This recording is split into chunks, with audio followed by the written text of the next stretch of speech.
Back for more Bay Sunday now. It premieres on Friday the 13th. How about that? In June, it is the 2014 Queer Women of Color Film Festival. 30-plus films showcasing some of the industry's brightest directors and producers, tackling just about every subject matter you can imagine. It's the 10th anniversary, and we're delighted to have the executive director of QWOCMAP, a Queer Women of Color Media Arts Project, Madeline Lim, back to Bay Sunday, and filmmaker Carrie Elena Edwards. Ladies, how are you? Oh, great to meet you. Good to have you, Madeline. Well, how excited are you? Very 10 years excited. strong, Yeah, and here we are again. Exactly. It's our 10th anniversary, and it's no small feat, especially for a small grassroots organization that's run by queer women of color, given the post-recession funding landscape. So we're very excited to be celebrating our 10th anniversary, and the films, the 33 films that we're showcasing this year, are all completely, fully captioned for the deaf and hard of hearing community.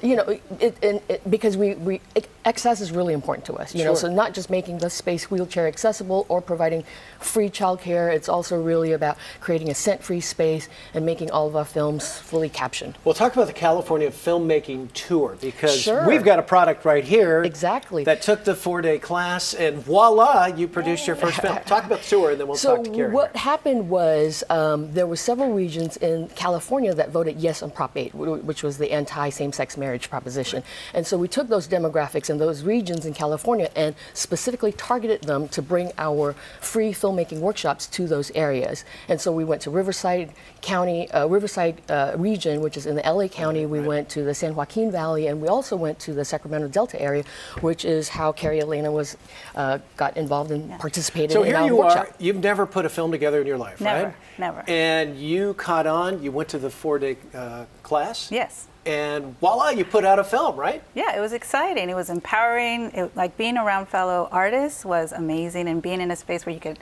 bounce off ideas and learn just the whole process of making a film, which is not as glamorous as it may seem. We see the end product. Hey, believe me, I'm at TV. Right. It's not all lights and glitz by any stretch. No, not at all. It's movie magic. You got a lot of late nights editing and looking through your video and say, why didn't that person say this? My God. Yeah, we were up until 3 in the morning. Yeah, a couple times. Yeah, we've been there. We've been there, done that. Well, let me show a little clip kind of explaining what the festival's all about, and then we'll talk more about your film, which is called Girls You Know. So here's a little clip.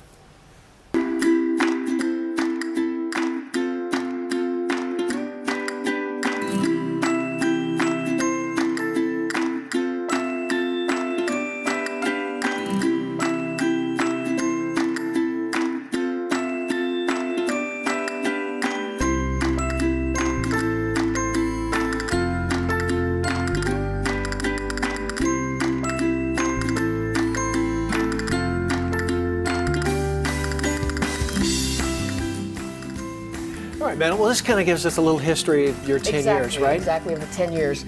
And it really tracks the different festival focus throughout the different years. And our festival focus this year is actually land, environment, and food. Regeneration, right? Exactly, regeneration. How, you know, people of color communities tend to live in certain areas that may not have access to healthy foods, how that affects our own health, and ultimately the health of our communities. Oh, very good. Well, let's talk about Girls You Know. Yes. That's your film. Tell us what it's about. And I think we've got a picture of your family, right? Yes. Okay, well, let's show the picture and talk about it. Oh, this is awesome. So the girls you see are my twin daughters and my nieces. The twins are on the right, nieces on the left, and it became a family affair. The girls were interested in having something that was empowering to tweens and elementary school kids who may know their sexual orientation, and this is more a focus on the subtlety of having people not agree or other kids agree with, you know, your orientation choices. So as adults, we know that, you know, not getting a job or maybe housing would be a problem if we're gay or transgender. But with children in the schoolyard, there's more subtle forms that happen. Right. And so they really enjoyed the whole process. So and the kids just are amazing. they're in the film. Yeah, there's about 10 children. I have a lot of nieces and nephews. Okay, you couldn't leave anybody and out. they work for pizza and ice cream. Oh, there you go. It was great. There you go. How important is to have this platform to be able, A, to learn to become a filmmaker and to do the film itself? I think it's incredibly important because it gives a voice to a community that's not heard often. And I think that the Queer Women of Color Media Arts Project, similar to like the Sundance Film Festival, where you see what it did for independent films, I think this project does the same thing. It gives a voice to those who normally don't have access to this type of project. It's, yeah, it's great. Sure. International films from Paraguay, Colombia.